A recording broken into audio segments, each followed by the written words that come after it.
Bonjour et bienvenue dans notre programme de partage de la parole, de méditation de la parole, dans ce programme à l'écoute de la parole de Dieu. La Bible dit que Marie avait choisi la bonne part, celle qui ne serait pas enlevée, celle qui ne serait pas ôtée, parce qu'elle s'était assise au pied du Maître pour entendre les paroles du Maître. Voilà pourquoi nous sommes heureux de vous retrouver dans ce programme à l'écoute de la parole de Dieu. Encore ce matin, je bénis Dieu pour vos vies. Nous allons incliner la tête et recommander ce temps entre les mains de notre Seigneur Jésus. Tendre Père, nous voulons te dire merci. D'abord, merci pour la vie. Parce que sans la vie, nous ne serons plus là. Et sans la vie, comme a dit ton serviteur Ézéchias, Seigneur, c'est ceux qui vivent qui te louent. C'est celui qui est vivant qui te célèbre. Et voilà pourquoi nous commençons en te célébrant et en disant tu es notre Dieu. Jésus-Christ est notre Dieu, l'Esprit est notre Dieu. Merci Seigneur parce que tu nous fais vivre encore ce matin dans ta présence. Nous te glorifions, nous te célébrons. Parle-nous ce matin, envoie ta parole, fais-nous du bien. Parle à quelqu'un ce matin. Nous t'implorons. Magnifique Esprit de Dieu, toi qui as reçu le mandat d'enseigner, enseigne-nous. En ce jour merveilleux, parle-nous. Parle-nous Seigneur. En ce début de semaine aussi, parle-nous. Nous avons besoin de toi, au nom de Jésus. Amen. Alors je rends grâce à Dieu pour vos vies, je rends grâce à Dieu, je suis heureux de me tenir debout devant vous. C'est une grâce que d'être debout devant vous chaque semaine, 2 fois par jour. Être là, je rends grâce vraiment à Dieu. Nous avons parlé dernièrement sur l'enracinement et les fondations dans l'amour. Nous avons vu comment les grands bâtiments qui s'élèvent par des fondations solides, par des fondements solides, par de l'enracinement, la Bible parle. Je suis allé un peu trop vite. Je voulais rendre grâce à Dieu pour vos vies, pour la vie de vos pasteurs, la vie de vos églises. Je rends grâce à Dieu pour ce que vous êtes. Je bénis Dieu pour tout le monde qui travaille à la création de ce programme. Amen. Donc, nous rentrons dans le vif de notre sujet. Nous sommes en train de parler de la foi depuis quelque temps. Non pas seulement de son importance, mais de comment bâtir une foi solide. Mon frère, ma soeur, je vous invite à écouter la parole et à la réécouter. C'est comme ça que vous allez comprendre des choses. Vous connaîtrez la vérité et la vérité vous affranchira. Il faut écouter, réécouter. C'est parce qu'on devient ce que l'on entend souvent. Je vous invite, parce que souvent nous connaissons l'importance de la foi, mais nous n'arrivons pas à saisir tout ce que la foi nous donne, tout ce que la grâce a rendu disponible pour nous. Parce que souvent la Bible dit, vous l'avez vu dans le livre de Hébreux 4, verset 2, « N'ayant pas trouvé la foi chez eux, n'ayant pas trouvé la foi, ils n'ont pas vu les choses s'accomplir. » Et on met ça sur Dieu. Non, c'est notre foi qui doit grandir. La grâce est disponible, elle est déjà donnée, elle est déjà faite. Voilà pourquoi le Seigneur nous a dit au travers de ce programme, de cette série sur la foi, ce n'est pas l'importance de la foi, mais c'est comment bâtir une foi solide. Alors nous rentrons dans le pratico-pratique. Chacun écoute, il doit réécouter et mettre en pratique. Écouter et mettre en pratique. Voilà pourquoi nous avons dit que le premier pilier, le véritable pilier de la foi, c'est l'amour. Étant enraciné et fondé dans l'amour, comprendre l'amour de Christ, la hauteur, la longueur, la largeur, la profondeur de l'amour de Christ. Et au-delà de ça, la Bible rajoute, afin que vous puissiez comprendre avec tous les saints la largeur, la longueur, la profondeur, la hauteur et connaître l'amour de Christ. Non seulement vous comprendrez, mais vous allez au fur et à mesure aller de profondeur en profondeur, de deep thing en deep, des choses profondes en choses profondes. Cette connaissance qui surpasse toute intelligence afin d'être rempli de la plénitude de Dieu. Tu veux ressembler pleinement à Dieu? Enracine-toi plus dans l'amour. Tu veux ressembler pleinement à Dieu?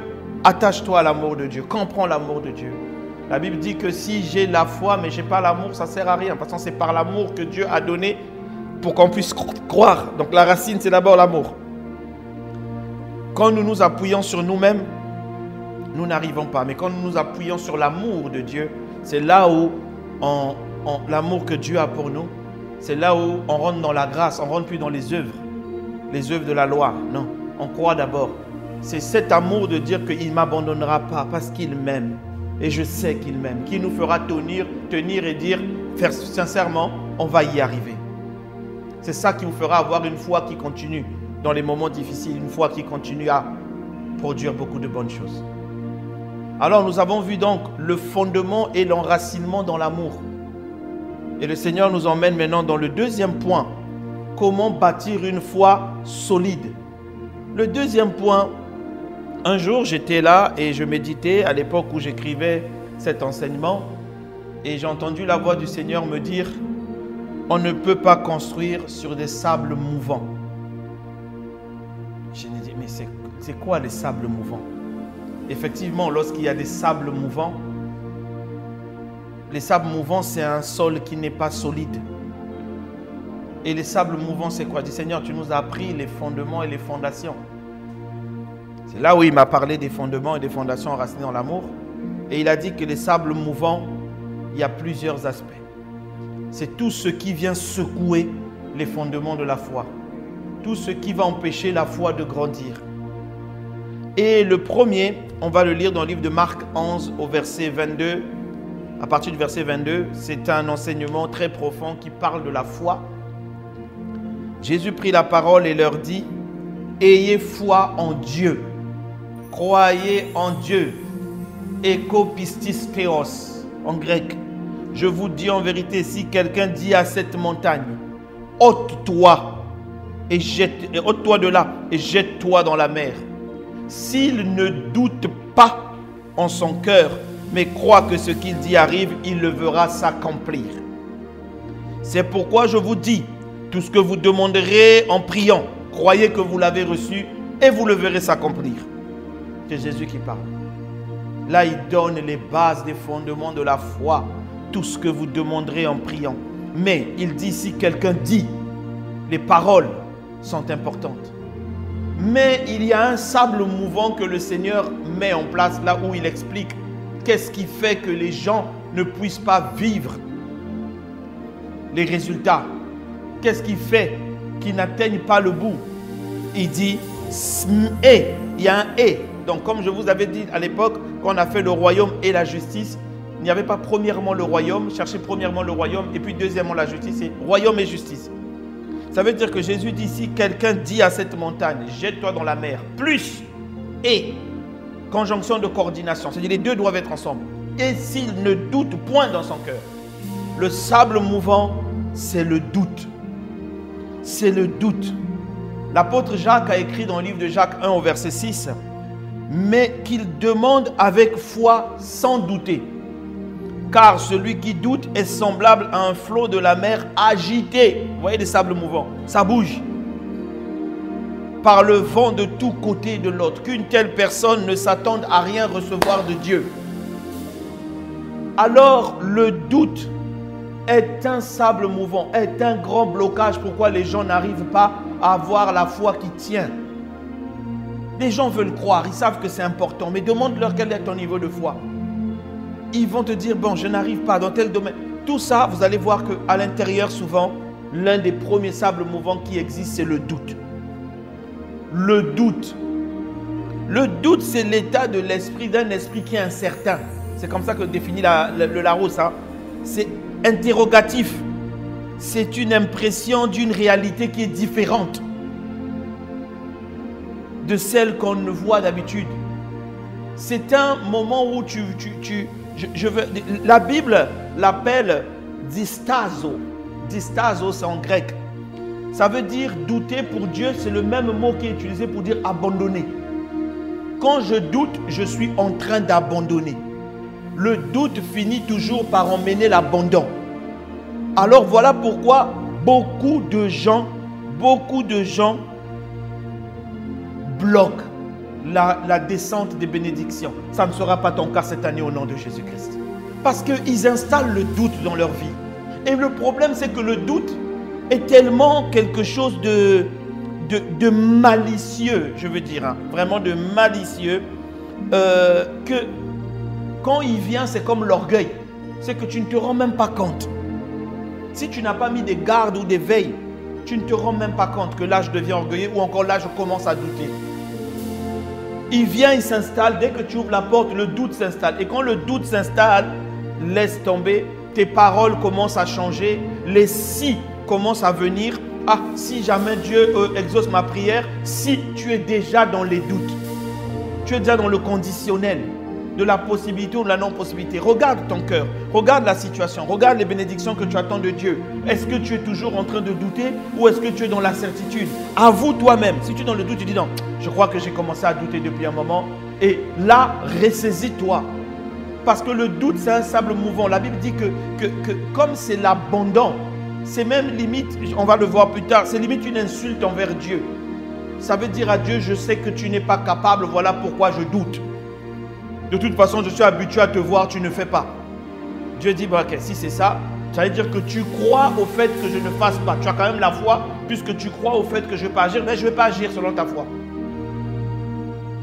Donc, le doute va changer même notre langage. Regardez ce que le Seigneur dit à Job. Suivez bien. Job 38, verset 1. L'Éternel répondit à Job au milieu de la tempête et dit: qui est celui qui obscurcit mes desseins par des discours sans intelligence? Qui est celui qui obscurcit mes desseins par des discours sans intelligence? Mais beaucoup d'entre nous obscurcissons les desseins de l'Éternel. Ça veut dire nous faisons éteindre ça. Dieu veut faire, mais il ne trouve pas la foi au dedans de nous. La foi commence et puis le doute vient. On commence à douter, on commence à douter, on commence à douter, on commence à douter. Et le doute attaque. On va essayer de rentrer un peu. Si Dieu permet qu'on finisse aujourd'hui, on finira. Sinon, on continuera la prochaine session. La Bible dit, dans Matthieu 14, 26 à 32, regardez bien ce texte parce que le Seigneur veut te parler. Il veut te parler du doute et que tu ne doutes plus. Dis un bon amen. C'est ça qui te bloque. Alors regardez, on va essayer de rentrer un peu dans ce texte, que Dieu me permet de finir. La Bible dit dans Matthieu 14 au verset 26 à 32, quand les disciples le virent marcher sur la mer, il fut troublé. Et ils dirent c'est un fantôme. Ils ont vu Jésus marcher sur la mer. Jésus leur avait dit traverser de l'autre côté. Ils ont pris leur bateau, ils ont dit lui il va venir avec quel bateau? Il va nous suivre comment? Bon, c'est pas grave, traversons. Ils ont commencé à traverser. Au milieu, la tempête a commencé, le vent, la pluie, tout ça. Et ils voient quelqu'un marcher sur l'eau. Oh Jésus, oh Jésus, oh je l'aime. Il marchait sur l'eau. Ils ont eu peur, ils n'avaient jamais vu ça. Un homme marcher sur l'eau, ils ont dit c'est un fantôme. Et Jésus, la Bible dit, et dans leur frayeur, ils poussant des cris, oh, sauf qu'il peut, ah. Jésus leur dit aussitôt, rassurez-vous, c'est moi. N'ayez pas peur. Pierre, j'aime aussi Pierre. Pierre lui répondit, Seigneur, si c'est toi, ordonne que j'aille vers toi sur les eaux. La Bible dit, il lui dit, viens, Pierre. Pierre sortit de la barque. Pierre marcha sur les eaux sans le Saint-Esprit. Il n'était pas né de nouveau. Il marcha sur les eaux. Avec quoi? La foi. La Bible dit, il marcha sur les eaux pour aller vers Jésus. 30. Mais voyant que le vent était fort, il eut peur. Et comme il commençait à s'enfoncer, il s'écria, Seigneur, sauve-moi. Aussitôt Jésus étendit la main, le saisit et lui dit, homme de peu de foi, pourquoi as-tu douté? Ils montèrent dans la barque et le vent cessa. Waouh, waouh, waouh, pourquoi as-tu douté? Et ça, c'est le deuxième mot de douter. Ce n'est pas celui qu'on a vu au début qui est distazo. Ça, c'est le mot qui est diakrino. Diakrino, ça veut dire hésiter, abandonner, porter son regard sur, se retirer, déserter. Vous voyez pourquoi Pierre, souvent les gens oublient que Pierre a marché sur les eaux. On va dire Pierre s'est enfoncé parce qu'il a douté. C'est tout ce qu'on va reconnaître. Mais on va effacer. Ça, c'est la spécialité des gens. Ils prennent que des bouts. Non. Prenez la globalité. Pierre a marché sur les eaux sans le Saint-Esprit en lui. Il a marché sur les eaux. Pierre, l'instable, il a marché sur les eaux. Toi, tu peux marcher sur l'eau? Tu critiques Pierre, ah, il a douté, toi-même. Pierre a marché sur les eaux. Mais la Bible dit, Pierre, qu'est-ce qui a fait que Pierre commence à couler? Voyant les vents. La Bible est claire, la Bible dit, il marcha sur les eaux, verset 30, mais voyant le vent, que le vent était fort, il eut peur. Jésus dit que ce qu'il a vu entraîner la peur, Jésus appelle ça le doute. Et Jésus lui dit, pourquoi tu as douté? Tu avais bien commencé. Pourquoi tu as douté? Voyant le vent. Alors pourquoi nous doutons? Pourquoi dans ta vie tu doutes? Le doute est lié à l'incertitude. Le doute, c'est ce que l'on peut ressentir sur l'homme sur ce moment. Le doute naît lorsque nous vivons dans un monde où à chaque fois nous comparons. Ah, mais pourquoi chez lui là-bas ça avance? Mais pourquoi chez moi là ça n'avance pas? Mais pourquoi? Parce qu'au lieu de fixer ce regard sur Dieu et sur ce que le Seigneur dit, on se met à comparer avec ce qu'on voit autour de nous. Et ça crée le doute. Ça dit quoi? Donc c'est moi, ça n'agit pas, mais ce jour-là on était ensemble à la prière. On a fait les mêmes demandes. Pourquoi c'est lui, ça marche? Et on commence à douter. Mais peut-être que c'est lui, c'était prévu pour le 1er février, toi c'est prévu pour le 1er avril. Peut-être que lui, ce qu'il a eu, toi tu vas avoir 4 fois plus. Et la comparaison dit, on va dans le mauvais côté.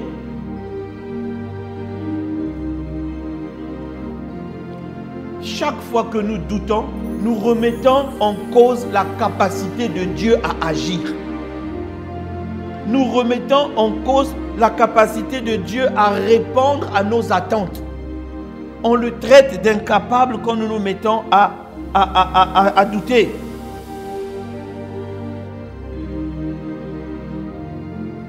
Et on fait croître le doute au-dedans de nous. Comment? Dieu t'a fait une promesse. Toi, au lieu de voir la promesse de Dieu, tu lèves ton regard. Comme Pierre, vous voyez Pierre, Dieu lui dit viens. Il a eu la parole, il est sorti, il a marché sur les eaux. Il a marché. On ne nous dit pas combien de pas il a fait. Peut-être qu'il a fait 10 pas. Il a marché sur les eaux. Les autres disciples ont vu marcher sur les eaux. Imaginez la foi que ça aurait donné aux autres. Mais ils auraient tous marché sur les eaux ce jour-là.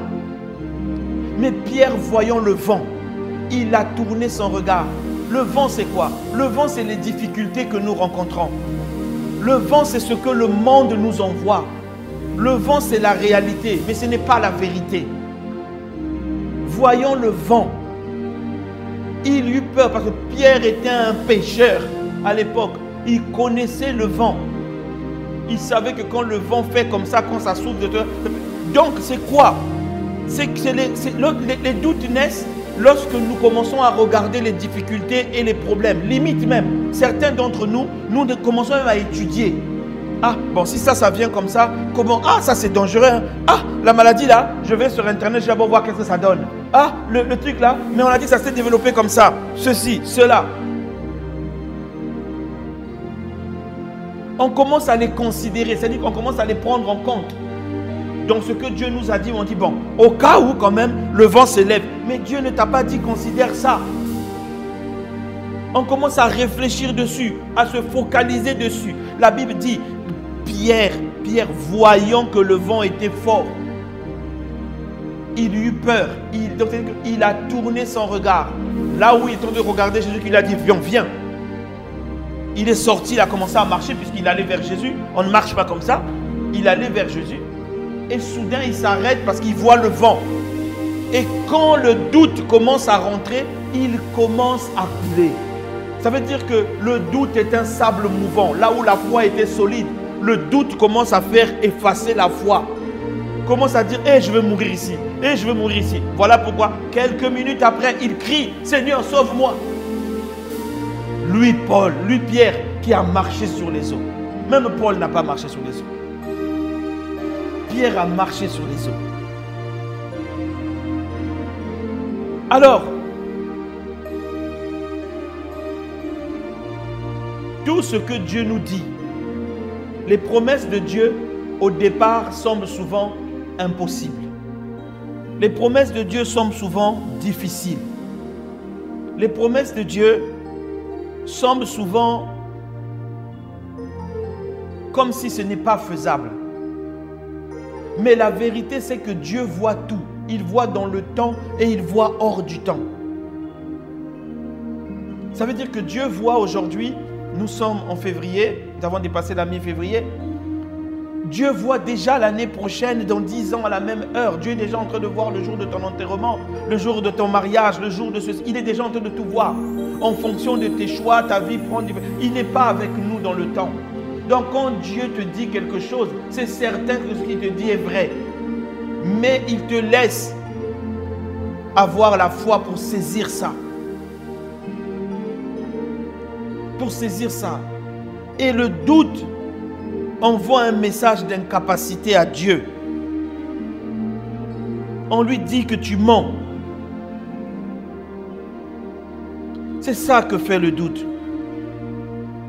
Quand il y a le doute, on oublie que Dieu qui avait dit ça n'est pas un homme pour mentir. Mais vous voyez, c'est nous-mêmes qui obscurcissons les desseins de Dieu. Tu dois combattre le doute. Il faut que tu combattes le doute. Le doute vient lorsqu'on porte nos regards sur l'extérieur. On commence à comparer, on commence à se plaindre. Deux choses attaquent principalement la foi. Deux choses attaquent la foi. Le fait que, la première chose, c'est le fait de voir que tout ce qui nous entoure souvent va à l'encontre de la prophétie qui a été annoncée ou de la parole de Dieu. Joseph a une parole, une prophétie qui lui dit que tu vas régner sous tes frères. Mais on le vend, il est esclave. Ça veut dire que quand il se lève, un moment il commence à avancer dans la vie de Potiphar, dans la famille de Potiphar. Il commence à se dire, ah peut-être que ça va aller, pouf, prison. Mais Joseph, il devient prisonnier. Pire que ce que Dieu lui avait dit. David, on le oint roi. Demain, Saül veut le tuer. Une armée se lève contre lui. On le patrouille. Il est en train de fuir. Il dort dans les grottes. Il fait fuir ses parents. Tout ça, débandade. Il dit, mais pourtant, tu m'as oint roi. Tu m'as mis l'onction. Je croyais que ça devait venir comme ça là. Et puis Saül devait dire, bon, ok, je crois que c'est bon là. Mon temps est venu. Dieu a déjà oint notre roi. Appelez David. Non, non. Moi aussi, je fais face à des situations, des promesses de Dieu que j'attends. Et que quand tu regardes autour de toi, papa, il n'y a rien. Il n'y a rien. Mais tu crois seulement en l'amour de Dieu, lui qui a fait la promesse. La Bible dit dans le livre de Hébreux 11, Sarah crut en la fidélité de celui qui avait fait la promesse. Car il n'est pas un homme pour mentir, ni un fils d'homme pour se repentir. Ce qu'il dit, sa main puissante l'accomplit. Tu crois en son amour, qu'il est fidèle et qu'il n'abandonnera pas ce qu'il a dit, le fera. Mais lorsque tu lèves les yeux,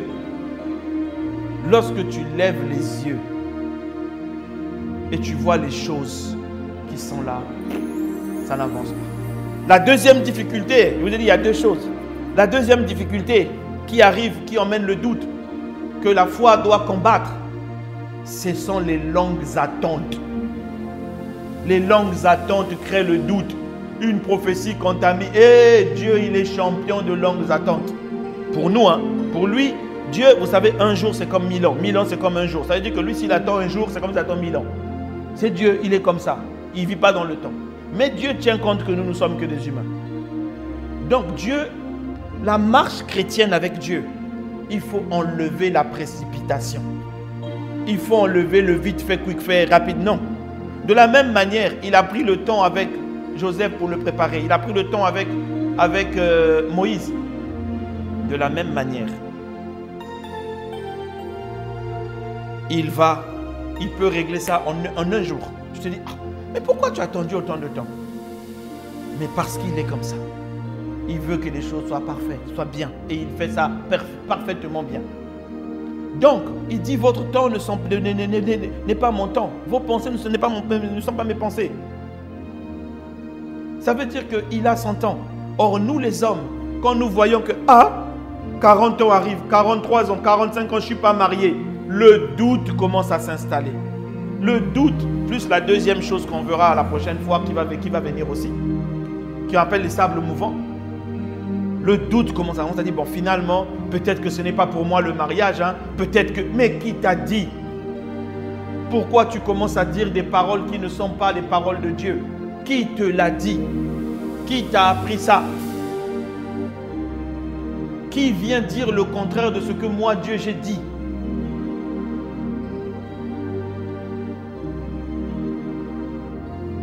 Tu es béni de toutes les bénédictions. Quelqu'un se lève, te dit que tu es maudit, je te maudis. Tu commences à croire, ah, un tel, comme il avait dit que je me maudis, voilà pourquoi ça ne marche pas. Mais toi-même, tu es en train de laisser ça dans ta vie. Dieu dit qui? Moi, Dieu, je dis que tu es béni de toutes les bénédictions. Donc un homme vient te dire, tu es maudit, tu crois en l'homme, parce que c'est ton père, ton oncle, ton tonton. Souvent, il n'est même pas de ta famille.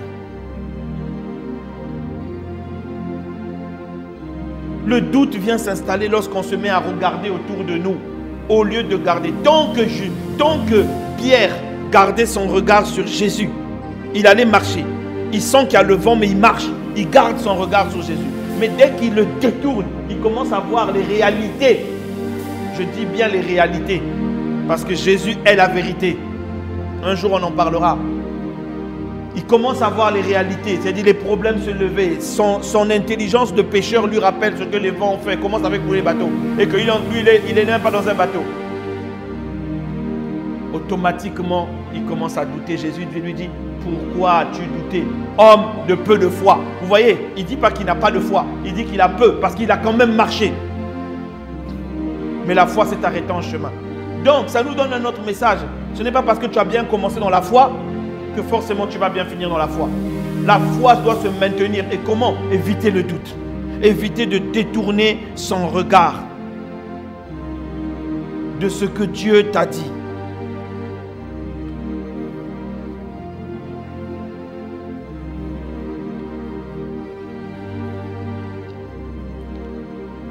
Alors, comment éviter de douter? Il faut s'appuyer sur l'amour de Dieu. Dieu ne me laissera pas. Dieu ne me laissera pas. Vous voyez, pour ne pas mourir à la fin, il a crié, il a dit, sauve-moi Seigneur. Mais les vents là étaient là, non? Jésus était toujours debout. La Bible dit, et quand vous lisez le verset, il monta de la barque et la tempête s'arrêta. On n'a même pas dit que Jésus a prié pour la tempête. Ça veut dire que ce sont les événements qui se lèvent juste entraînés par le diable pour que tu doutes. Quand tu vois ça, tu dis, ces événements-là se lèvent juste pour que je doute. Je refuse de douter. Seigneur, tu déclares la parole, tu écris la prophétie, tu la déclares, tu l'as lue. Tu dis, Seigneur, c'est ça que tu avais dit, c'est ça que tu avais dit. Je refuse de regarder ça. Dès qu'il monta dans la barque, la tempête s'est arrêtée. Ça veut dire qu'il y a quelqu'un là qui voulait emmener Pierre à douter.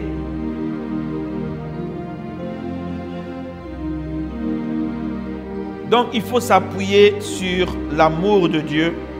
Il faut s'appuyer sur la puissance de Dieu. Croire en la puissance de Dieu. Jésus a dit, ayez foi en Dieu. N'ayez pas foi en vous, en vos capacités, en vos jeûnes, en vos prières. N'ayez pas foi en ça. Je ne dis pas qu'il ne faut pas prier, il ne faut pas jeûner. Je conseille de prier, de jeûner. Je fais comme l'apôtre Paul qui a dit, je prie en langue même plus que vous tous. Peut-être que je jeûne plus que toi, je ne sais pas. Mais je dis que ce n'est pas ça. Appuie-toi sur Dieu et sur la confiance en Dieu. Sur son amour pour toi. Appuie-toi sur sa parole. Pierre s'est levé, il a marché sur les eaux parce qu'il s'est appuyé sur la parole qu'il avait reçue, qui lui a dit, viens. Jésus lui dit, ok, viens. Il s'est appuyé sur le viens, il a fixé Jésus, il a marché sur l'eau. Il a cru en la parole et il s'est appuyé dessus. Tant que vous appuyez sur la parole ne vous laissera jamais tomber. La foi n'est pas un saut dans le vide, comme disait le pasteur Christian Aquilomé. Il n'est pas un saut dans le vide, c'est un saut dans la parole de Dieu. La parole va te rattraper, n'aie pas peur. Elle te rattrapera, tu verras qu'elle est plus vivante que toi. Si tu ne comprends pas, ne dis pas de mauvaises paroles, ne mets pas les si dans ta bouche, ne commence pas à dire, ah peut-être, ne mets pas ça. Dis seulement ce que tu as dit. Si tu ne comprends pas, ferme ta bouche, ne parle pas. Si tu vois, tu dis, je vais fermer ma bouche, je préfère pas commenter, Seigneur, mon cœur est en train de piquer, mais je regarde à toi. Tu n'ouvres pas ta bouche. Tu ne confesses pas ce que Dieu n'a pas dit. Le doute va s'éteindre, la tempête va se calmer. Un moment, tu vas voir, oh, c'était juste pour t'emmener à douter. Donc, mets déjà ça en pratique. Décide à compter d'aujourd'hui d'enlever le doute de ta vie. Ne doute pas sur cette année. Ne doute pas sur ce que Dieu t'a dit cette année 2025, de ce qu'il va faire. Ne doute pas sur cette saison. Enlève les doutes et proclame la parole de Dieu tous les jours, celle que Dieu t'a dite pour cette année. Et cela va s'accomplir. Tu vas bâtir une foi solide. Dis un bon amen avec moi. Et tu vas saisir la grâce de Dieu. Dis un bon amen avec moi. Voilà, à compter de maintenant, le doute est toi. Comme avec le serpent, il y a séparation totale. Parce que tu refuses le doute. Refuse de regarder aux choses. Refuse d'aller étudier les difficultés. Étudie les gens qui ont réussi. Étudie la Bible. Nous allons nous arrêter là. Donc, bannir le doute, bannir le doute, bannir le doute. Refuser le doute. Ne pas regarder. Je redis encore, ne pas regarder aux circonstances. Regarder à ce que Dieu dit. Et agir en fonction. On va incliner la tête. Seigneur, nous te disons merci. Merci pour ce temps. Merci, Père, pour cet enseignement. Merci parce qu'aujourd'hui, tu veux enlever le doute. Je prie dans le nom puissant de Jésus que toutes les racines de doute au nom de Jésus, de celui qui m'écoute, dans la vie de celui ou celle qui m'écoute, maintenant, je brise les racines du doute. Je brise les semences du doute. Je brise toute forme d'action que le diable peut faire dans la vie de mes frères et mes sœurs pour les emmener à douter. Que le doute soit banni de leur vie. Que le doute soit banni dans la vie de mon frère, ma sœur qui doutait. Et maintenant, quel est le regard fixé sur toi? Après ce temps de repentance, Seigneur, nous décidons de regarder vers toi et vers toi seul et de nous accrocher à ce que ta parole déclare. Nous te rendons gloire, Seigneur, parce que tu nous fais avancer. Tu bâtis toi-même notre foi. Nous ne voulons pas avoir une petite foi ou peu de foi ou une foi faible. Non, nous voulons une grande foi pour saisir toute la grâce pour laquelle Jésus est mort à la croix pour nous. Merci pour le sang de l'agneau. Merci. Et par l'esprit de foi, tu nous communiques une foi solide. Tu nous communiques une foi qui ne regarde pas aux circonstances, mais qui voit l'accomplissement de ce que Dieu a dit. Et nous le verrons s'accomplir. Jésus l'a dit. Merci, Père, pour ce temps. Merci pour cet enseignement. Bénis-nous. Nous te recommandons toutes choses au nom de Jésus-Christ. Amen. Mon frère, ma soeur, si tu n'as pas encore donné ta vie à Jésus, si tu es encore en train de douter, ce n'est plus le temps de douter. Donne ta vie à Jésus. Donne ta vie à Jésus. Donc ne pars pas, reste avec nous. Tu vas faire la prière du salut juste après. Pour tous les autres, que le Seigneur vous bénisse. Réécoutez les messages. N'oublions pas, faites notre travail de partage. Partage. Vous savez, c'est bien de partager des bouts de messages, mais c'est souvent bien de partager le message complet pour que les personnes comprennent. Quelqu'un qui va dire, il va écouter un short message qui dit « Ne doute pas, tout ça », mais il ne comprend même pas d'où ça vient. C'est bien qu'il comprenne. Que Dieu vous bénisse. Donc faites avec moi ce travail, diffusez la parole, que le Seigneur nous fasse du bien. À la prochaine session.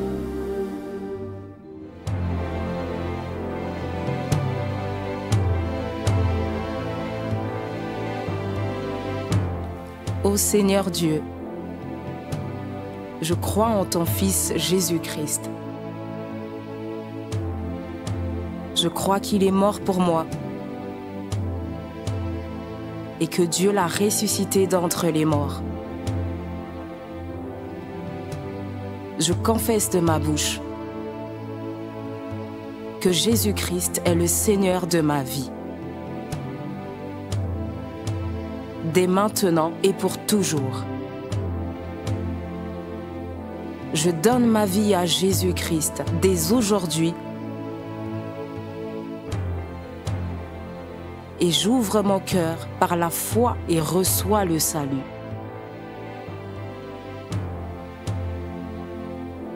Je reçois maintenant la vie éternelle dans mon esprit.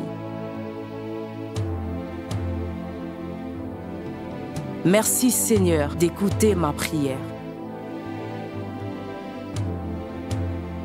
Mes péchés ont été lavés par le sang de Jésus.